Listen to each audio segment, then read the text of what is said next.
Welcome to the GCN Tech Clinic, where we aim to answer your bike, tech, maintenance and cycling related questions. As ever, you can submit your questions down below in the comments section using the hashtag askgcntech, and Alex and I will do our best to answer as many of them as possible within the allotted time. 3, 2, 1, go. First question in says, hi guys, I have to commute about 90 kilometres a week on my old road bike, which is 4 sizes too small and doesn't fit me.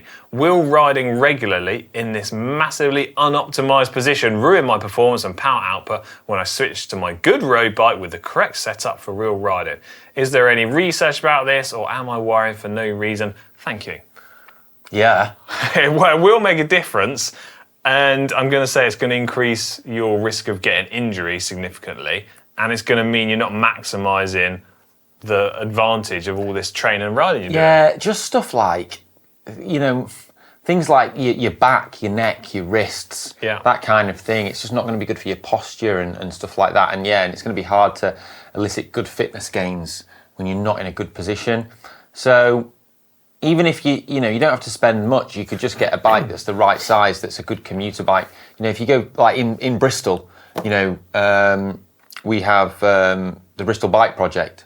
There's loads of cool places. You can just like get a bike for 50 quid. Yeah. And that's fine as a commuter bike, but you can get one that's the right size. Yeah, it feels a tough shout to say, don't worry about it, because I think it's going to be having an impact. It's not going to ruin your cycling. Yeah. Plus you've got a bike that you can sell or exchange. So switch it out, small investment, you got a better size. Stuart Friedman 6854 next. What's their question, Ollie?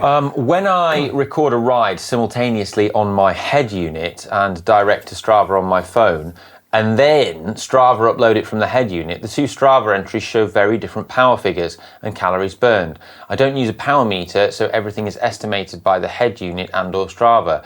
And weight has been set the same for both. Which figures should I trust? Neither. I'm going to throw it out there and say, I don't have a clue as to the reason behind this. I don't know. If you've got both accounts and all the metrics put in the same, maybe one platform or one bit of data is using a different calculation to estimate it. And if your phone has synced with other things, so sometimes if you have a smartwatch on or a Whoop or whatever, or think your phone has the health data and stuff as well.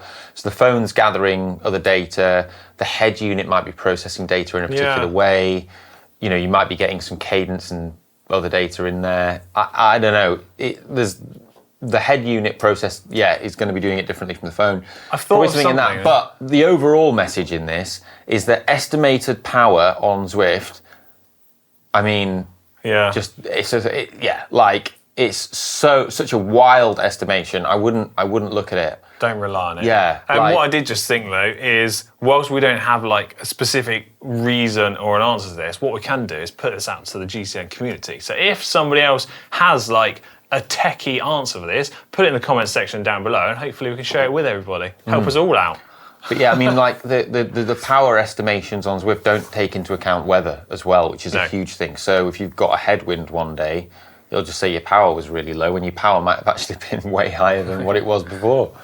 Next question is from Jason French. They say, I'm noticing a current trend with an increase in demand for Chinese brands, bikes and parts. I'm really tempted to buy a Chinese frame, handlebar and wheels. Is it worth the risk to spend €2,500 for, say, a Chinese bike, or €3,500 from a known brand? By the way, the bikes have the same 105 group set. Sending you lots of love from Malta. Well, thanks for sending lots of love. That's really kind. Well, there's a lot to be said for what I would say are lesser known brands from, say, China, and they're becoming much bigger and bigger now.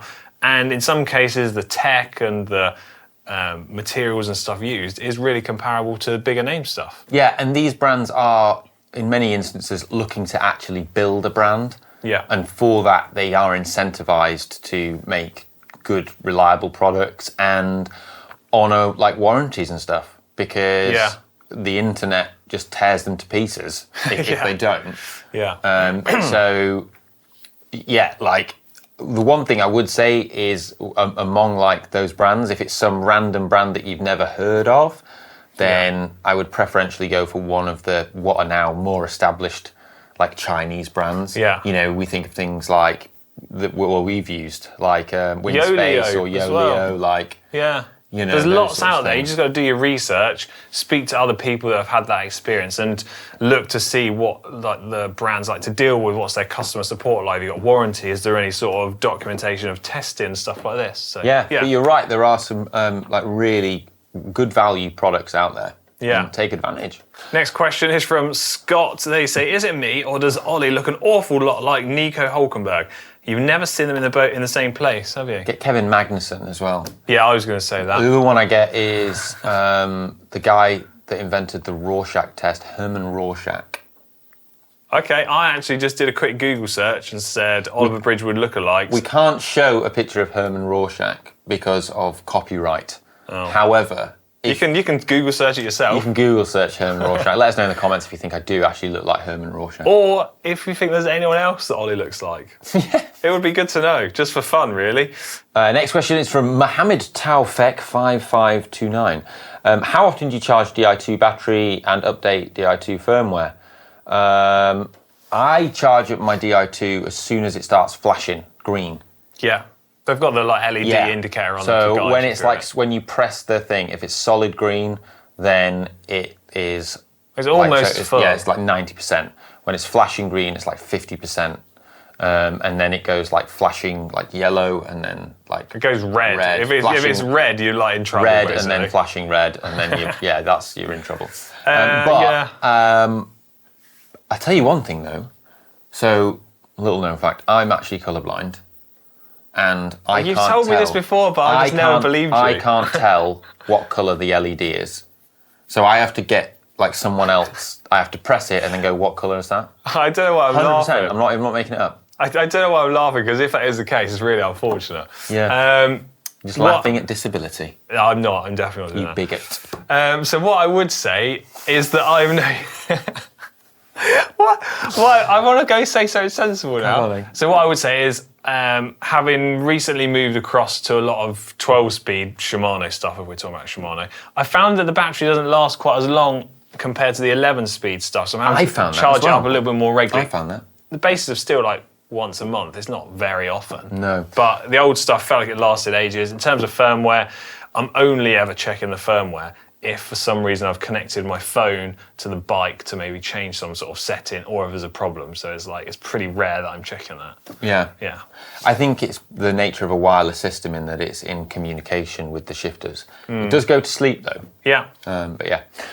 Right. Mike Griffith 4190 said, I've just bought a gravel bike. Should I set up the fit as same as my road bike? I'm going to throw it out there and say yes as a starting point. You want to transfer across pretty much the same setup. It'll give you like a real good starting point. That way you know you're going to be comfortable on the bike. And then as you can get sort of more familiar with your gravel bike, the terrain you're riding on, you can start to make tweaks. And what I would suggest for that would be that you go slightly shorter stem, slightly wider bar, and generally put yourself in a little bit more of an upright position. But you can fine tune that. I like it being a bit higher at the front end on a gravel bike, just because when you go down really steep descents, it like lessens that feeling of, and being a bit shorter, just because you have less weight forward.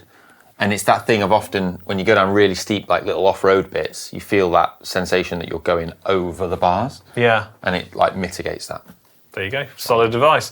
Eric next says, a new road rider. This is a tubeless world. I live in Canada, so store my bike inside during the winter. Do I need to remove the sealant for winter since it's going to go 5 months without being ridden? 100% yes, I would.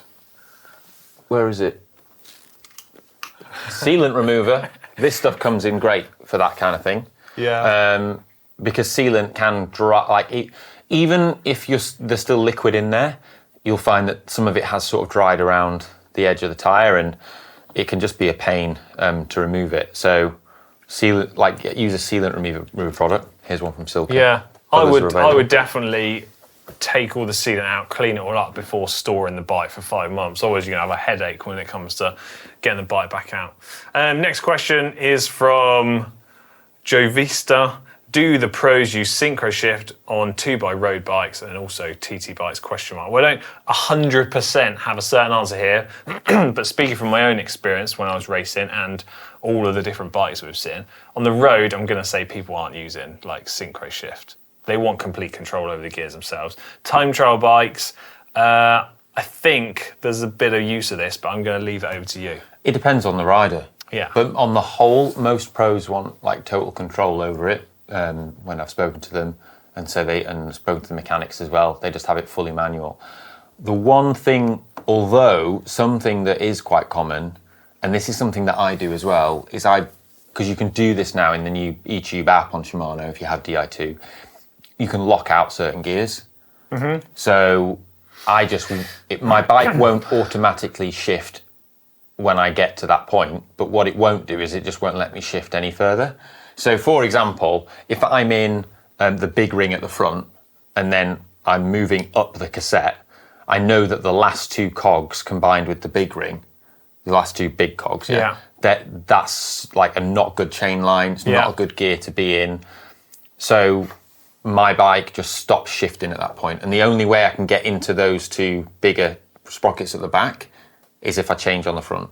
That's good. Because you can program it to lock out certain combinations that you can't shift it. So, all right, I like that. Good answer. Final question for this week is from Marcel. They say, I've got Dura-Ace 11-speed 50-34 crank, 11-30 Ultegra cassette. Whilst I don't have massive mountains around, I'm wondering whether an 11-32 or an 11-34 cassette would work with my current setup.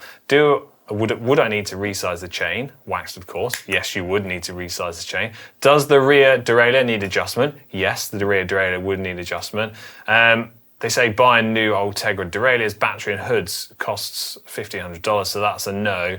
Well, what are the options that they got? Yes, I think you could go up to a 32 on a standard sized cage. So if it's the newer 11-speed, then it's got a longer cage.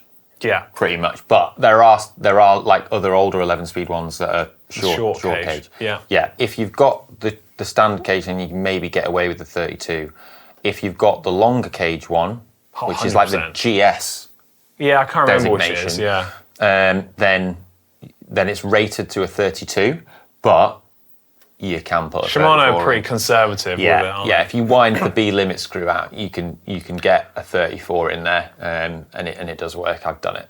As you say, you're going to need to get a longer chain to go with your new cassette, make some adjustments to the B limit screw, and if you do want to go for the bigger cassette and you haven't quite got the right derailleur for it, there's always those little like derailleur spacers that can go between the derailleur and the hanger that space the derailleur further out.